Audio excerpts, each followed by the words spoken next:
Ok, pessoal, ok, queridos, aqui o pastor Silas Macedo, missionário, servo de Deus, aí servindo ao Senhor pela graça de Deus há mais de 40 anos no ministério, dentro e fora do Brasil. Você que não me conhece, né, quero fazer essa breve apresentação aqui a você.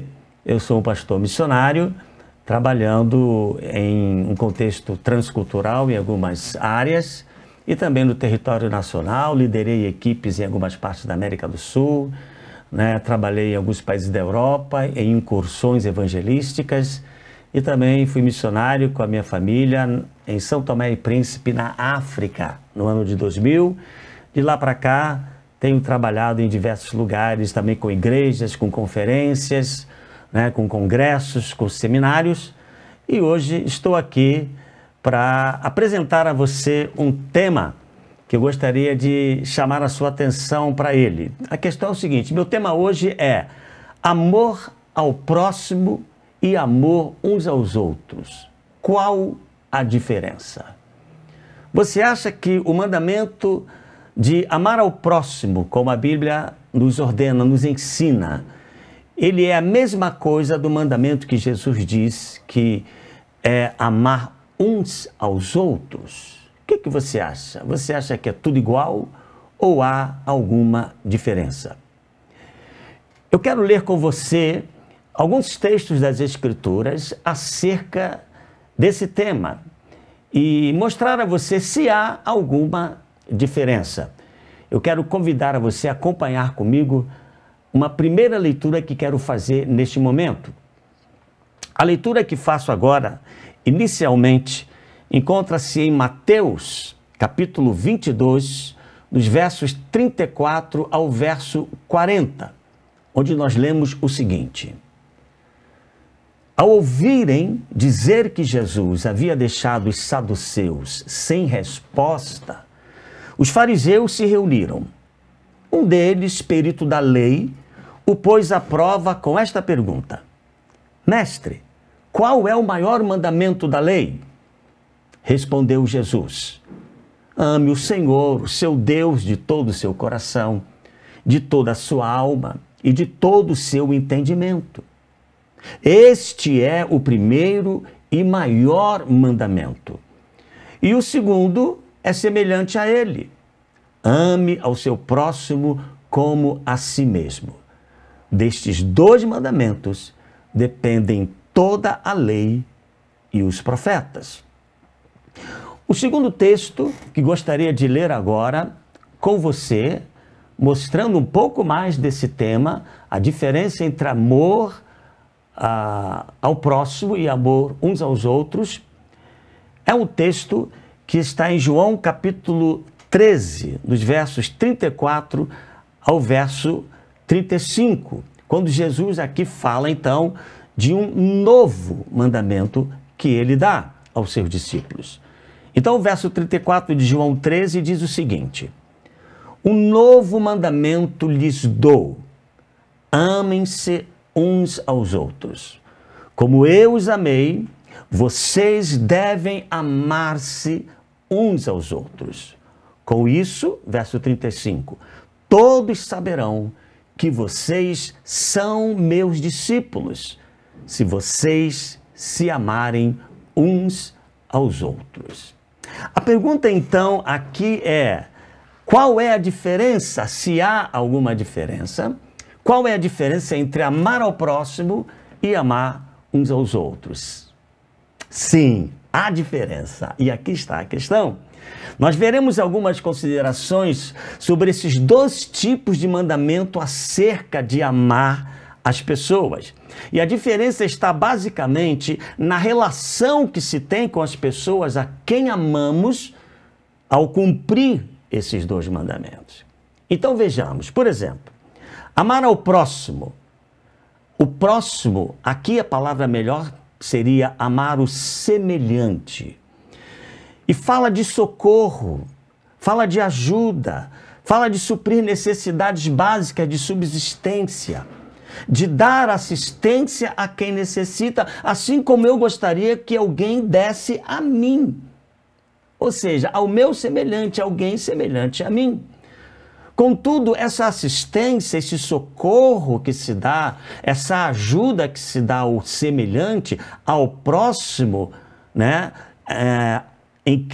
Acerca de quem eu me ponho, me coloco como se estivesse no lugar dele. Se eu tivesse com fome e não tivesse como arranjar ou ter comida, eu gostaria que alguém me desse comida, não é verdade?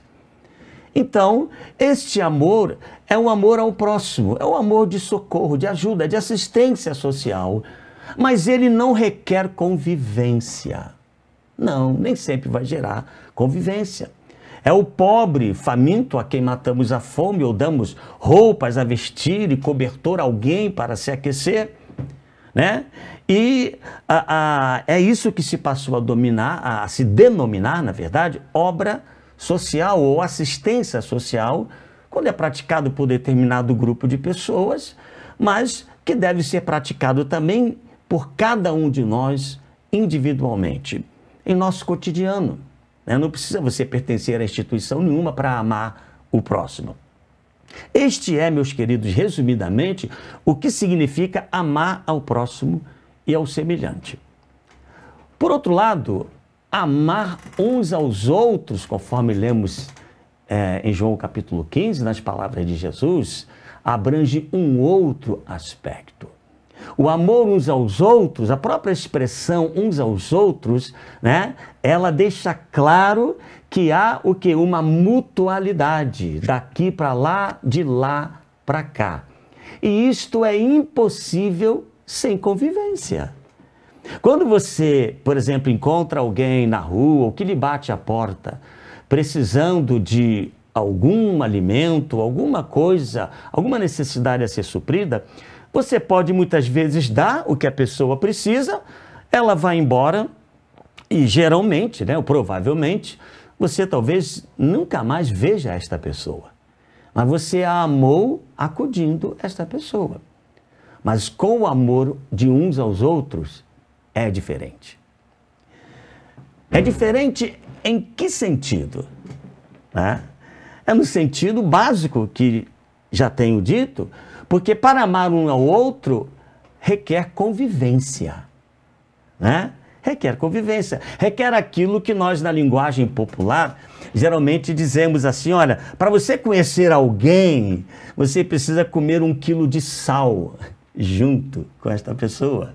É uma expressão popular, né? Para ver se você realmente vai suportar as diferenças pessoais, para, apesar dessas diferenças, continuar caminhando juntos, todos juntos, debaixo, no caso aqui, de seguidores de Cristo, né? Debaixo do senhorio, né? Do governo de Jesus Cristo na vida desses seus seguidores. Uns aos outros é mutualidade e comunhão, meus queridos, que só os verdadeiros seguidores de Cristo podem e devem vivenciar, ok? Na verdade, amar uns aos outros é a marca visível ao mundo, para as pessoas à volta, né? De que determinadas pessoas são verdadeiramente seguidores de Jesus Cristo. Jesus chega mesmo a afirmar coisas muito duras para aqueles que, se dizendo seus seguidores, não praticam este tipo de amor mútuo de uns aos outros. Se não, leiamos algumas de suas palavras sobre isso. No Evangelho ainda de João, no capítulo 15, no verso 12 a 14 e no verso 17, onde nós lemos o seguinte: o meu mandamento é este: amem-se uns aos outros como eu os amei. Ninguém tem maior amor do que aquele que dá a sua vida pelos seus amigos. Verso 14. Olha a seriedade do que ele diz agora. Vocês serão meus amigos se fizerem o que eu lhes ordeno. E o verso 17. Este é o meu mandamento: amem-se uns aos outros. Eu espero que você já esteja percebendo a diferença entre amar ao próximo, o mandamento do Velho Testamento, da lei de Moisés, e o novo mandamento dado por Jesus Cristo. O fato de que amar uns aos outros é outro mandamento fica claro até nas palavras de Jesus, quando ele diz: um novo mandamento vos dou. Ora, se é novo, não é o mesmo de amar ao próximo, concorda? Se Jesus estivesse apenas fazendo uma elaboração do mandamento antigo, da lei de amar ao próximo, ele teria feito isso, né, de uma forma a não dizer: eu estou dando um novo mandamento. E aqui está uma questão muito interessante. Jesus pode ou poderia ter dado mandamentos? O que você acha? Sim, ele poderia ter dado mandamentos por uma razão simples, porque Jesus Cristo é Deus. Ele é Deus. Então, ele pode dar mandamentos. Ele pode dizer agora, diferente de Moisés ou de qualquer outro dos grandes profetas que os seus ouvintes conheciam muito bem nos dias, no momento em que ele falou, proferiu essas palavras, nenhum deles, nem Moisés, né, nem Jeremias, nem Samuel ou nenhum dos profetas chegou e disse assim: olha, eu estou dando um mandamento agora que é o seguinte. Não. Todos eles disseram: assim diz o Senhor, né? E aí disseram o mandamento que Deus mandou. Mas Jesus não fez isso. Jesus disse: eu vos dou um novo mandamento. Isso é uma coisa maravilhosa, porque muita gente que até acredita ou professa a fé em Cristo Jesus não sabe que Jesus é Deus e ele pode dar mandamentos. Ele é Senhor e ele diz que nós seremos seus amigos, os seus seguidores são de fato seus amigos, não se conhecerem muito a Bíblia, não se fizerem muita obra social amando o próximo, o que devemos também fazer, mas sim se fizermos o que ele nos manda. Em outro texto, no Evangelho de Lucas, Jesus faz uma pergunta. Ele diz assim, ele pergunta: por que vocês me chamam Senhor, Senhor, e não fazem o que eu mando vocês fazerem?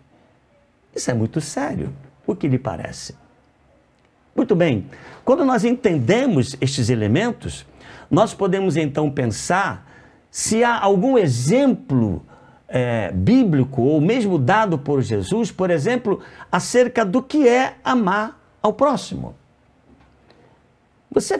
Eu poderia dizer a você algum texto, talvez você diria: pastor, me dá um exemplo bíblico de prática de amor ao próximo dado por Jesus. Nós temos uma parábola das muitas que Jesus contou, que mostra, que exemplifica muito claramente o que é amar ao próximo. Você talvez esteja lembrando de que parábola seja essa. Qual a parábola onde Jesus melhor ilustra ou exemplifica o que é amar ao próximo? A parábola chamada do bom samaritano. É isso mesmo, eu vou lê-la para você. Aqui no Evangelho de Lucas, no capítulo 10, nos versos 25 ao 37, esses 13 versículos, dizem o seguinte, presta atenção comigo. Certa ocasião, um perito na lei levantou-se para pôr Jesus à prova e lhe perguntou: mestre, o que preciso fazer para herdar a vida eterna? O que está escrito na lei? Respondeu Jesus. Como você a lê? Ele respondeu: ame o Senhor, o seu Deus, de todo o seu coração, de toda a sua alma, de todas as suas forças e de todo o seu entendimento, e ame o seu próximo como a si mesmo. Disse Jesus: você respondeu corretamente. Faça isso e viverá. Mas ele, querendo justificar-se, perguntou a Jesus: e quem é o meu próximo? Em resposta, disse Jesus: um homem descia de Jerusalém para Jericó, quando caiu nas mãos de assaltantes. Estes lhe tiraram as roupas, espancaram-no e se foram, deixando-o quase morto. Aconteceu estar descendo pela mesma estrada um sacerdote. Quando viu o homem, passou pelo outro lado. E assim também um levita. Quando chegou ao lugar e o viu, passou pelo outro lado. Mas um samaritano, estando de viagem, chegou onde se encontrava o homem e, quando o viu, teve piedade dele.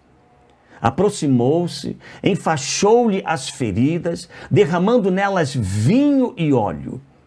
Depois colocou-o sobre o seu próprio animal, levou-o para uma hospedaria e cuidou dele. No dia seguinte, deu 12 denários ao hospedeiro e lhe disse: cuide dele. Quando eu voltar, lhe pagarei todas as despesas que você tiver. Qual destes três você acha que foi o próximo do homem que caiu nas mãos dos assaltantes? Aquele que teve misericórdia dele, respondeu o perito na lei. Jesus lhe disse: vá e faça o mesmo. O que temos aqui? Temos uma ilustração que é a melhor. Ninguém poderia mostrar melhor do que Jesus a diferença entre amar ao próximo e uns aos outros, segundo estamos aqui retratando. Jesus conta uma parábola onde ele mostra que aquele que era considerado o inimigo, né, do povo judeu, os samaritanos não se davam com os judeus. Havia ali uma briga centenária, antiga, né, de muitos séculos, entre judeus e samaritanos. Os judeus consideravam os samaritanos, né, que eram judeus misturados com outros povos, gente de segunda categoria, ou pior. Na linguagem popular, os judeus consideravam os samaritanos uma gentalha, né, uma gentezinha sem classe. O judeu, inclusive, evitava até passar do território de samaritano para não sujar a sandália dos seus pés com a poeira de solo samaritano. Para você ter uma ideia, eu fico imaginando que quando Jesus conta essa parábola, respondendo à interrogação de um perito da lei, ou seja, um judeu, um conhecedor da lei de Moisés, querendo experimentar Jesus, como o texto nos disse, posso imaginar ele e os seus amigos que estão com ele, tentando ali pegar Jesus em alguma falha, como eles devem ter ficado com muita raiva, quando Jesus, na parábola, diz que veio um sacerdote e um levita. Dois elementos conhecedores da lei, homens que o povo todo tinha como pessoas que conheciam a Deus e que eram homens de Deus, representantes de Deus. E Jesus disse que os dois, supostamente representantes de Deus, passou pelo outro lado e deixou o homem lá caído. Agora pense, esse perito da lei com seus amigos são judeus, provavelmente há sacerdotes ali junto com eles ouvindo isso, há levitas ali junto, eles estavam sempre juntos. Qual a surpresa deles quando Jesus disse que veio um samaritano? Eu costumo mais ou menos brincar, dizer o seguinte: eu posso imaginar que quando eles ouvem Jesus falar veio um samaritano, eles devem ter pensado, agora matou o cara, acabou de matar o homem, porque se o levita e o sacerdote não acudiram, o samaritano é gente que não presta, vai acabar de matar o coitado. Mas qual foi a surpresa deles quando Jesus disse veio um samaritano e foi lá e se aproximou, né, e cuidou das feridas do homem espancado, quase morto, colocou-o sobre o seu próprio animal, isso quer dizer que ele foi andando a pé para dar lugar ao outro, o levou ao que seria hoje uma casa de saúde, a um hospital particular, diga-se de passagem, tirou do seu próprio bolso, pagou a despesa e avisou a quem estava cuidando dele: eu vou voltar e passar aqui amanhã, se tiver mais despesa pode cuidar porque eu vou pagar tudo. Muito surpreendente, você não acha? Muito surpreendente. Mas aqui está uma figura do que é amar ao próximo. A parábola nos dá a entender, e num contexto, né, daqueles dias, ela pode nos dar a entender muito claramente esta verdade que estou aqui tentando transmitir a vocês, né? De que amar ao próximo não requer convivência.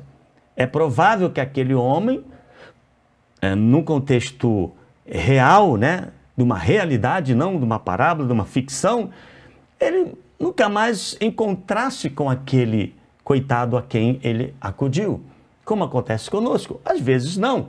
Às vezes a pessoa fica muito grata, passa a ter um contato com você, você faz amizade e pode até mesmo ser grato a vida toda. Isso acontece, é verdade. E pode gerar uma convivência de amor uns aos outros. Mas geralmente você socorre, acode e a pessoa toma o rumo da vida dela. Então Jesus exemplificou o amor ao próximo nesta parábola, onde o samaritano cuida de um estranho. Então aqui fica claro, quando Jesus disse que o samaritano cuida de um estranho, fica claro para nós que não é preciso nem ser cristão. Não é preciso nem ser teólogo, ou sacerdote, ou evangélico, ou qualquer outra coisa, ou católico, ou qualquer coisa do gênero em termos de cristianismo, para praticar o amor ao próximo. Não é necessário, ok? O que isso revela? Revela, meus queridos, que pessoas que nem conhecem o Evangelho, nem praticam o Evangelho, nem são seguidores da fé cristã, da fé bíblica, elas podem amar o próximo. E, no entanto, à luz das Escrituras, não significa que elas sejam salvas, que sejam seguidores de Jesus Cristo porque fazem isso. Elas não são, não podemos dizer que uma pessoa que faz isso simplesmente isso é que é mais importante, ajudou o próximo, então significa que ela tem Deus, já tem Jesus, é alguém, né, que certamente vai para o céu quando morrer porque fez o bem. Não, não, não. Por incrível que lhe pareça, a Bíblia não ensina isso. Aliás, eu posso até mencionar exemplo a você de uma coisa muito interessante. Veja bem, até um ateu pode praticar amor ao próximo. Nós temos exemplos em nosso país de pessoas que promoveram, por exemplo, campanha contra a fome. Você lembra do início, não sei quantos de vocês estão me ouvindo, me assistindo, lembra do início da campanha Fome Zero, né? E um grande sociólogo no Brasil, chamado Betinho, ele, né, lançou não sei se exatamente com esse termo, fome zero, ou quem tem fome tem pressa, né? Essas frases muito interessantes, por sinal, acerca de matar a fome de pessoas que precisam ter urgência de comer. Ora, o próprio Betinho se dizia um ateu. Não sei se ele morreu nessa condição, mas se dizia assim. E era uma pessoa que lutou para resolver o problema de fome no nosso país. Muito bem-vindo, algo muito plausível, muito louvável, por sinal, e digno de ser imitado por qualquer um de nós. Entretanto, isso não garante nada acerca de uma pessoa, né, que faz isso, que pratica o amor ao próximo nesse sentido, e que por causa disso ela, por exemplo, tem a vida eterna, tem a salvação, seja alguém que nasceu de novo e já tenha se tornado filho de Deus, como a Bíblia ensina. Percebe isso? Percebe como é interessante isso? Para praticar amor ao próximo, a pessoa nem precisa crer em Deus. Esta é a verdade. Entretanto, quando nós falamos de praticar o amor, esse amor ao próximo, ainda falando no contexto, nós podemos ver isso em muitas outras pessoas, como já mencionei. Né? Políticos, por exemplo, interesseiros, sociólogos, líderes sindicais e outros semelhantes, né, a estes, pessoas que muitas vezes praticam esse tipo de amor ao próximo com segundas intenções, amando mais a si mesmas que os outros a quem prestam algum tipo de assistência ou de socorro. Pessoas que muitas vezes até, né, são inimigos ou inimigas da cruz de Cristo, do Evangelho, mas que manifestam esse amor ao próximo. Ou seja, pessoas que não têm nada de Cristo, de fé bíblica, mas praticam o amor ao próximo. A igreja, meus queridos, os seguidores de Jesus Cristo, e nem todo mundo que está na igreja convencionalmente como conhecemos, nas instituições evangélicas, nas denominações, não é desta igreja que eu estou falando, mas a igreja formada por aqueles verdadeiramente salvos, nascidos de novo, discípulos de Jesus Cristo, ela deve também manifestar esse tipo de amor ao próximo, é óbvio. E de certa forma, isso pode ser um bom testemunho, né, daqueles que seguem a Cristo para o mundo à sua volta. Pode atrair pessoas a Cristo, concordo. Contudo, a igreja jamais deve focar mais em praticar amor ao próximo, como temos visto até aqui, de assistencialismo, de socorro, do que amar uns aos outros dentro de si, na sua própria convivência, no seu círculo de convivência entre irmãos. Por incrível que pareça, o amor entre irmãos, né, entre os filhos de Deus, segundo Jesus, é mais importante do que amar ao próximo. É o que caracteriza, é o que mostra ao mundo, né, que estas pessoas são de fato seguidoras ou seguidores de Jesus Cristo. Jesus disse: nisto todos verão que vocês são meus discípulos. Como? Se vocês amarem o próximo? Se vocês assistirem o necessitado? Não. Se vocês se amarem, meus discípulos, meus filhos, se vocês se amarem uns aos outros, entre vocês. Porque o verdadeiro teste do amor supremo é suportar, conviver, tolerar, caminhar com outros irmãos, com outras pessoas que são muito diferentes de mim. Se eu falho aí, amar ao próximo será bom, mas me deixará insuficiente, me deixará reprovado por Jesus Cristo. Muita gente não sabe disso, mas esta é a verdade. Um dos maiores engodos, né? Leia-se, dos maiores enganos no meio chamado cristão evangélico hoje, na pós-modernidade, tem sido este, de achar que a igreja, né, ela tem que priorizar cuidar de necessitados, enquanto entre si os crentes não se entendem, né? A igreja tem caído nessa falácia apelativa à razão, principalmente agora na chamada, né, teologia neoliberal ou liberal, né? Os filósofos chamados liberais ou neoliberais estão enfatizando muito isso, né? A famosa também de algumas décadas atrás, teologia da libertação, andando muito lado a lado com algumas ideias de Marx no comunismo, né? E vai por aí afora.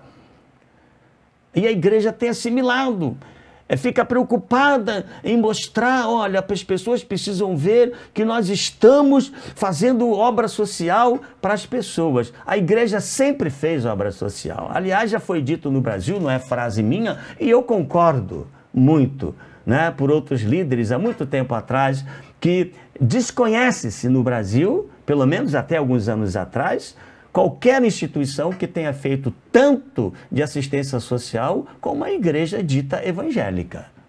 Pelo menos até onde se sabe. Ok? Não são só os evangélicos que fazem.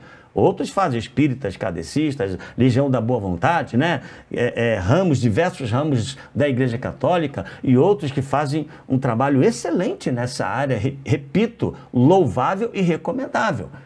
Mas a igreja evangélica sempre teve esse trabalho desde sua existência aí há mais de um século em território nacional, em território brasileiro. Eu cresci, por exemplo, vendo isso. Mas esta não é a sua marca prioritária. Não é por fazer amor ao próximo assistindo necessitados que, segundo Jesus, as pessoas verão que alguém é seguidor de Jesus Cristo. Ele disse: o mundo todos à volta poderão ver que vocês são meus discípulos se vocês se amarem uns aos outros. O amor ao próximo, que ainda quero mencionar alguma coisa, é o amor de um mandamento que está na lei de Moisés. Para quem entende a linguagem bíblica, é o mandamento da velha aliança, da aliança chamada inferior. Agora em Cristo Jesus, os salvos, a igreja de Cristo, não está debaixo da velha aliança, que era feita com sangue de animais que tinham que ser repetidos constantemente os sacrifícios. Não era feito, por coisas, por rituais externos, por exemplo, como a circuncisão, quando teve antes da lei a circuncisão. Não é feita, não é uma aliança feita agora através de ritos ou de rituais religiosos. Nem muita gente pensa que o batismo, por exemplo, e a ceia do Senhor é um ritual que comunica alguma virtude, alguma bênção, salvação ou vida a quem se submete a eles. Jesus nunca ensinou isso. A Bíblia não ensina isso. Ok? Então, veja bem, amar ao próximo, se nós nos contentarmos apenas em amar ao próximo, nós ficaremos muito aquém do que Jesus determinou agora, na nova aliança do seu sangue, a chamada aliança superior, feita com seu sangue, ok? De uma vez por todas o sacrifício dele foi feito. Todos os sacrifícios anteriores eram apenas uma figura do sacrifício que ele faria na cruz, de uma vez por todas, para tirar os nossos pecados.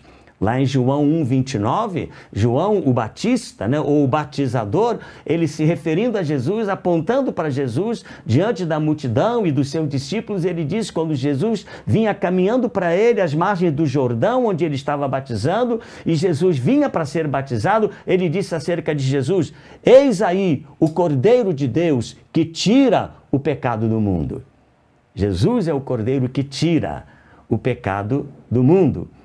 Então, o seu sacrifício foi único, e para sempre. Não há como repetir, não há necessidade mais de derramar sangue de animais, para buscar qualquer bênção ou perdão de Deus, ou seja lá o que for.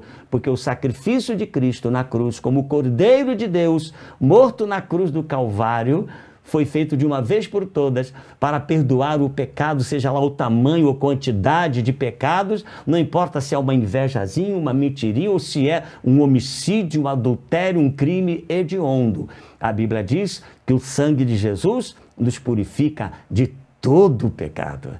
Então, se você não tem essa experiência de ser lavado neste sangue, de ser perdoado por este sangue, hoje, agora, aqui mesmo, você pode clamar: Jesus, tenha misericórdia, salva um pecador, salva uma pecadora como eu, me dá a vida eterna, Jesus.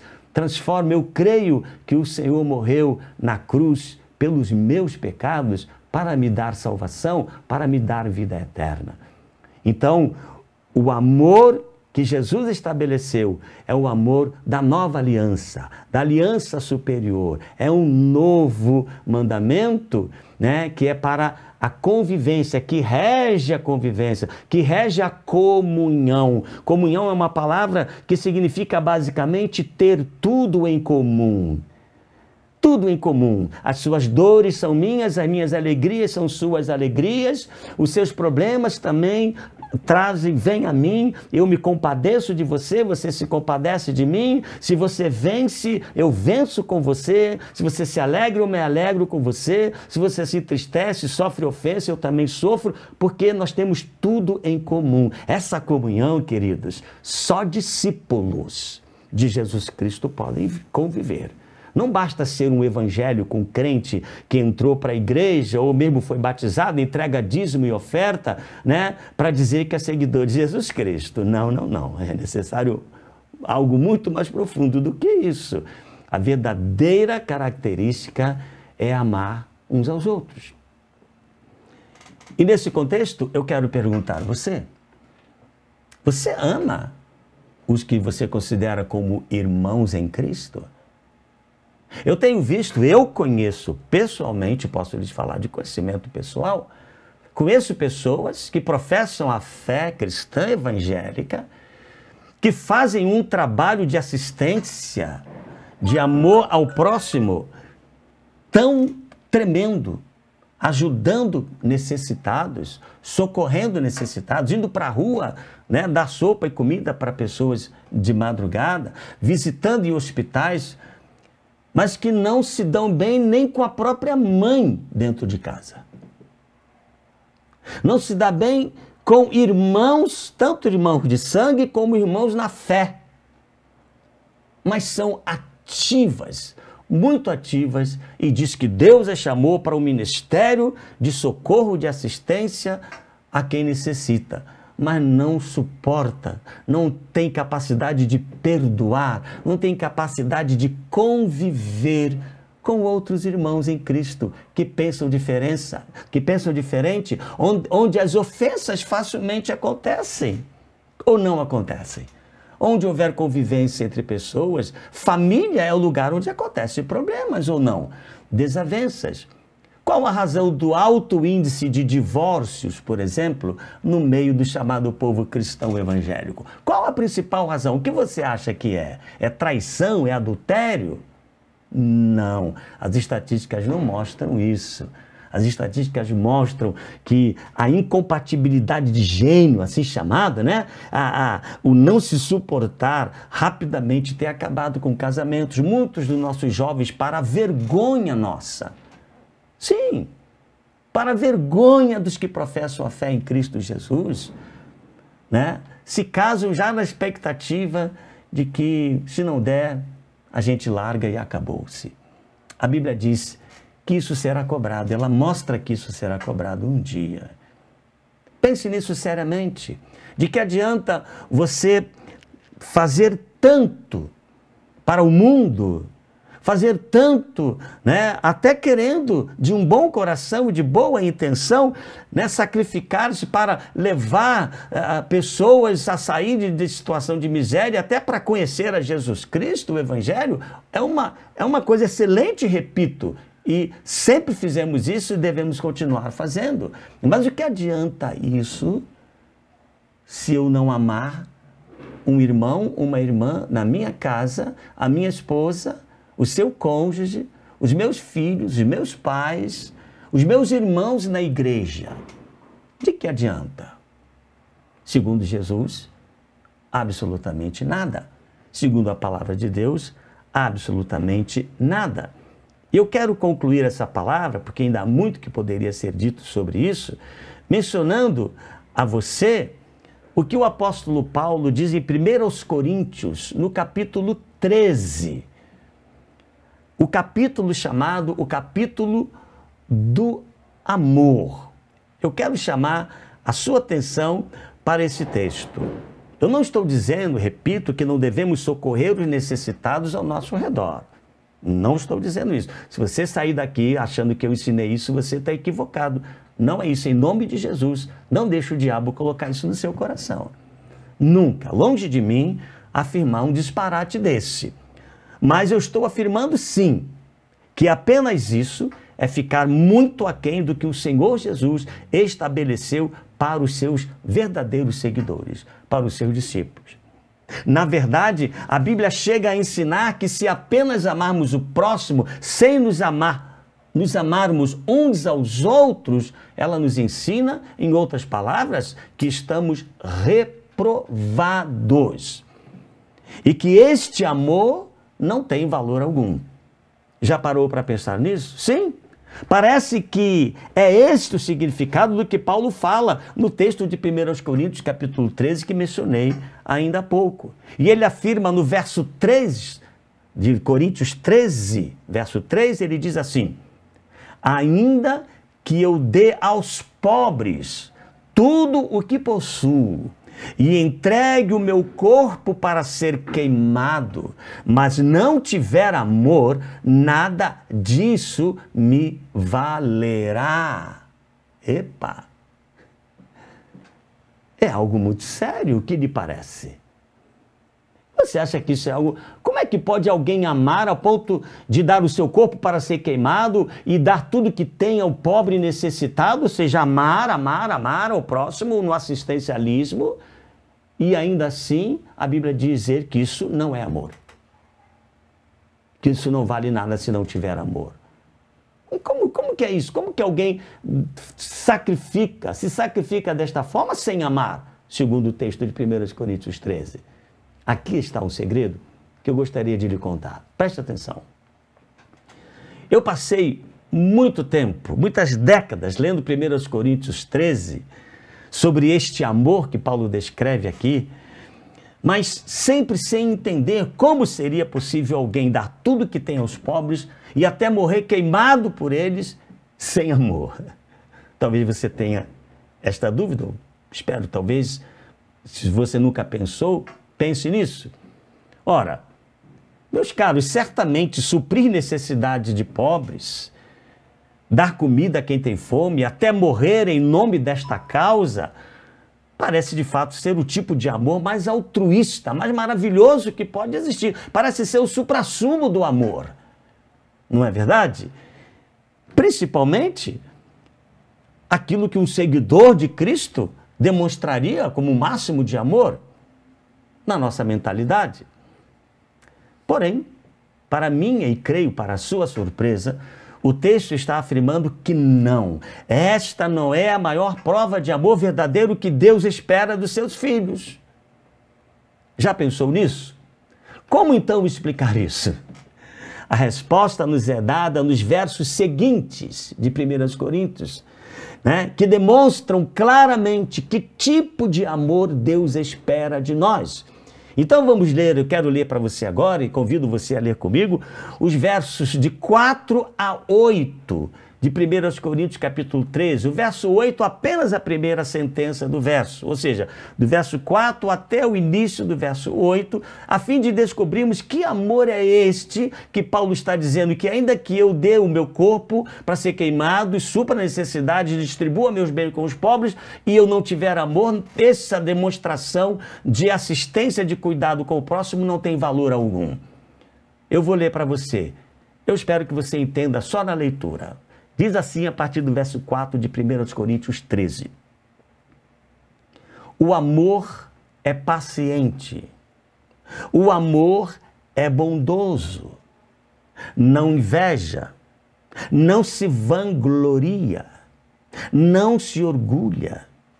Não maltrata. Não procura os seus interesses. Não se ira facilmente, não guarda rancor. O amor não se alegra com a injustiça, mas se alegra com a verdade. Tudo sofre, tudo crê, tudo espera, tudo suporta.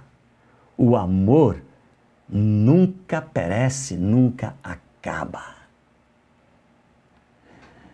Você entendeu? Você percebeu o que Paulo está dizendo? Que tipo de amor ele está descrevendo? Os estudiosos do grego no Novo Testamento dizem que a palavra que ele usa em amor em 1 Coríntios é ágape, ou HP, que é este amor incondicional, este amor que suporta, que tolera, que sofre o dano para manter-se ali junto, para conviver, por isso que é uns aos outros. De certo, infelizmente, pode acontecer que por mais que você ame alguém desta maneira, esta pessoa, por algum motivo, e creio maligno, seja lá o que for, não queira convivência com você. Eu sei disso, isso pode acontecer. Mas que nunca dependa de mim ou de você, nunca parta de mim e de você que isto aconteça. Que de nossa parte, nós amemos desta maneira que Jesus disse, uns aos outros. Isto, meus queridos, é o cerne da vida verdadeiramente cristã. É o cerne dos seguidores de Jesus Cristo. É a marca da qual Jesus disse que sem ela, as pessoas à nossa volta não podem saber que somos seguidores dele. Foi a forma como que ele amou. Eu poderia, numa outra ocasião, talvez eu faça isso, ilustre para você um pouco mais no Novo Testamento, aliás, acho que vou fazer isso, mais um pouco do que é esse amor uns aos outros. Como Jesus amou desta maneira.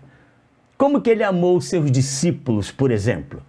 Ele tinha um grupo de 12 camaradas que, quando você lê um pouco sobre eles nas Escrituras, você vai ver lá e vai dizer assim, caramba, esses caras não eram nada fáceis de se lidar. Mas Jesus disse, assim como eu vos amei. E ele de fato amou.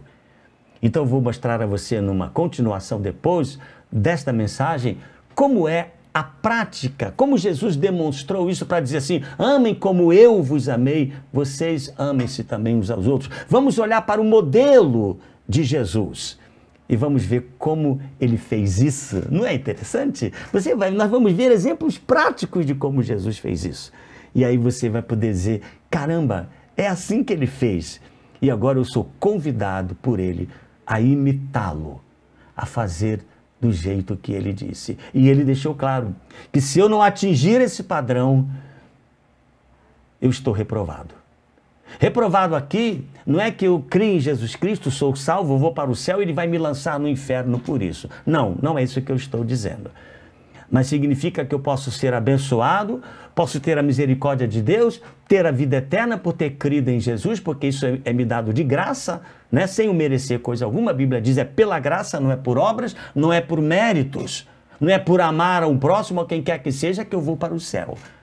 Entretanto, a Bíblia diz que para os filhos de Deus, lá um dia na eternidade, no céu, haverá julgamento das suas obras. E ali poderá haver reprovação. E o amor ao próximo, o amor uns aos outros, será a melhor maneira de definir quem será aprovado pelo Pai ou reprovado. Eu vou detalhar isso um pouco mais à frente, permitindo Deus, para você aqui. Por ora, quero convidar você a orar comigo neste momento. Quero convidar você que, se você ainda não tem a convicção da sua salvação, se você ainda não tem certeza que Jesus Cristo já é seu Senhor e Salvador, se você ainda não nasceu de novo, hoje, agora, neste exato momento, você tem esta oportunidade. Você pode agora mesmo, se você puder, se não puder, estiver dirigindo em qualquer momento que não possa, mas você pode, se você puder, feche seus olhos, curve a sua cabeça. Se você estiver em casa, pare o que você está fazendo. Se você estiver dirigindo ou trabalhando, mantenha-se fazendo o que você precisa fazer, mas deixe o seu pensamento ligado agora, neste momento, com as verdades que você acaba de ouvir.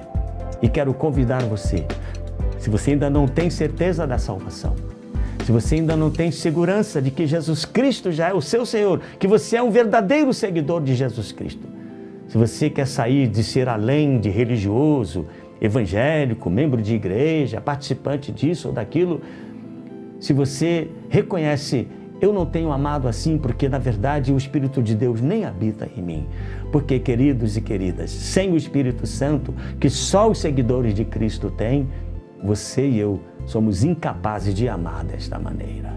Rapidamente nós cortamos as pessoas do nosso relacionamento e hoje em dia é muito mais fácil, né? Pelas redes sociais, pelo WhatsApp, pelo Facebook ou qualquer outra, né, plataforma das redes sociais, você simplesmente deleta as pessoas, não é verdade? Se você não gosta da opinião, você pode deletá-las. Né? Talvez você não goste do que ouviu aqui, pode fazer isso comigo. Eu lamento, mas não é o que Jesus espera de mim e de você. Você quer orar agora? Você gostaria nesse momento de fazer esta oração? Eu quero orar por você e que você orasse também com as suas próprias palavras. Vamos orar. Senhor Jesus, louvado e adorado seja o teu santo nome. Tu és o nosso Deus, a nossa força, o nosso refúgio, a nossa salvação, o nosso socorro sempre presente na hora da angústia. Nesta hora, Senhor, eu peço que o Espírito Santo, o único que convence do pecado, da justiça e do juízo, traga sobre aqueles que estão me ouvindo e me ouviram até aqui a convicção que só o Espírito Santo pode trazer ao coração do homem, da mulher, do jovem, do rapaz, do moço, da moça, da pessoa que me ouve nesta hora. E se há aqui pessoas que são de fato teus filhos, são convertidos e salvos, vão para o céu um dia, mas que não têm amado ao seu irmão, talvez o seu cônjuge, talvez um casamento que está para se deteriorar e acabar, um divórcio às portas de acontecer por causa disso, pela falta deste amor. Senhor, reestruture este casamento. Senhor, reestruture este relacionamento agora por obra e graça do Teu Santo Espírito.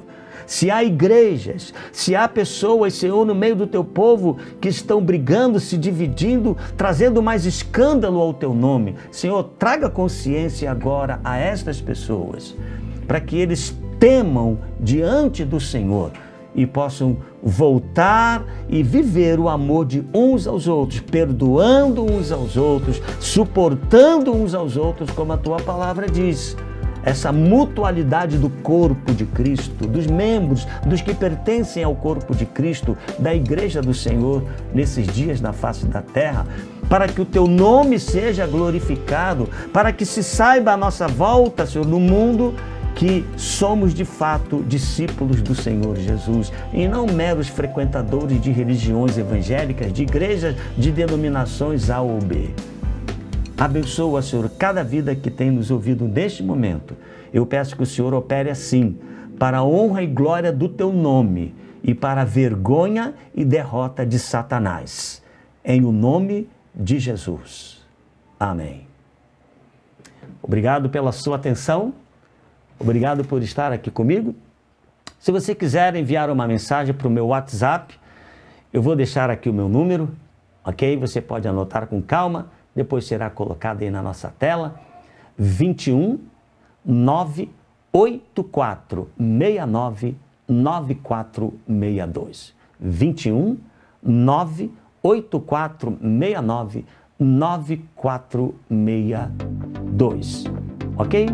Faça contato, quero orar por você. Se você manifestar, eu entendi, Deus falou comigo, será uma alegria orar por você e abençoar a sua vida. Muito obrigado e até a próxima, em nome de Jesus. Amém.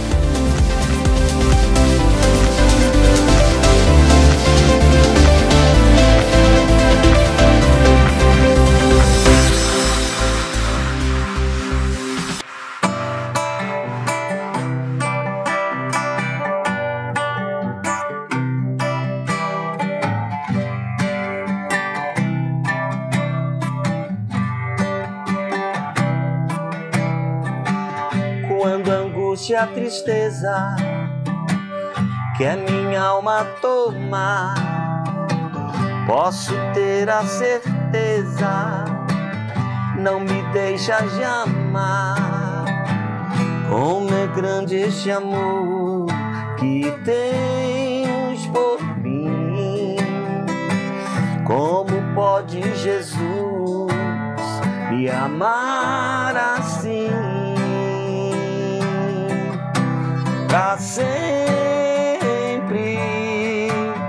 Pra sempre, sei que me amas, Jesus, pra sempre, pra sempre,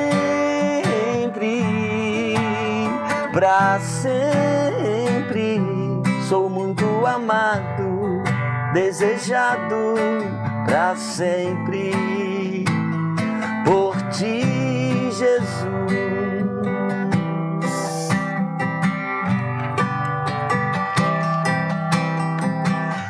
Quando as lutas da vida parecem nunca ter fim, lembro da graça infinita que sempre está sobre mim. Não mereço, Jesus, ser amado assim, mas Tua graça, Senhor, alcançou a mim. Pra sempre, pra sempre. Sei que me amas, Jesus, pra sempre.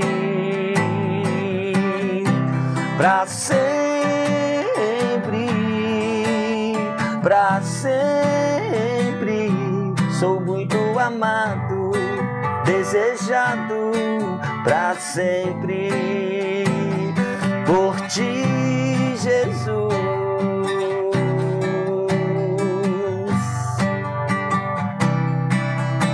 Pra sempre, pra sempre. Sei que me amas, Jesus, pra sempre. Pra sempre, pra sempre. Sou muito amado, desejado pra sempre por ti, Jesus.